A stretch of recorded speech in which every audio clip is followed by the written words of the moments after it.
துலா ராசிக்கு உண்டான குரு பகவானுடைய பேச்சு பலன்களை பத்தி பார்க்கலாம். துலா ராசியை பொறுத்த வரைக்கும் பாத்துட்டீங்கன்னா, உங்களுக்கு குரு பகவான் உங்களுடைய ராசிக்கு 9ஆம் வீட்டுக்கு வரப்போகிறார். 9ஆம் வீடு அப்படிங்கிறது மிகப்பெரிய ஒரு பாக்கியம் பெற்ற ஒரு இடம். 9ல் குரு இருந்தால் ஓடி போய் பிழைப்பவருக்கே 9ல் குருன்னு சொல்லுவாங்க.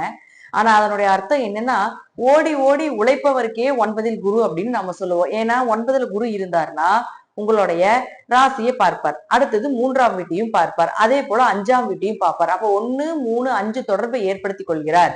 அப்ப குரு ராசியை பார்க்கும் பொழுது பெயர், புகழ், மதிப்பு, மரியாதை, ஒரு இருக்கின்ற இடத்திலிருந்து ஒரு நல்ல ஸ்டேஜுக்கு போறக்கூடிய ஒரு அமைப்பு, இதெல்லாமே நிச்சயமாக ஏற்படுத்தி கொடுப்பார். 9ல் குரு இருக்கும் பொழுது ட்ரஸ்ட் சம்பந்தப்பட்ட அமைப்புகள், கோவில் கட்டுமான பணிகளுக்கு உதவி செய்வது, கோவில் கட்டக்கூடியது, கோவில் கும்பாபிஷேகத்தை கலந்து கொள்ளக்கூடியது, கோவில் கும்பாபிஷேகத்துக்கு உதவி செய்யக்கூடிய ஒரு அமைப்பு. அதே போல 9ல் குரு இருக்கும் பொழுது உயர்கல்வி படிப்பதற்கு உண்டான வாய்ப்புகள், 2ஆம் திருமணத்துக்கு யாராவது ட்ரை பண்ணிட்டு இருந்தீங்கனாலும் அது எல்லாமே உங்களுக்கு சாதகமாக வரக்கூடிய அமைப்பு இந்த துலா ராசிக்காரர்களுக்கு இந்த வருடம் நிச்சயமாக ஏற்படும்.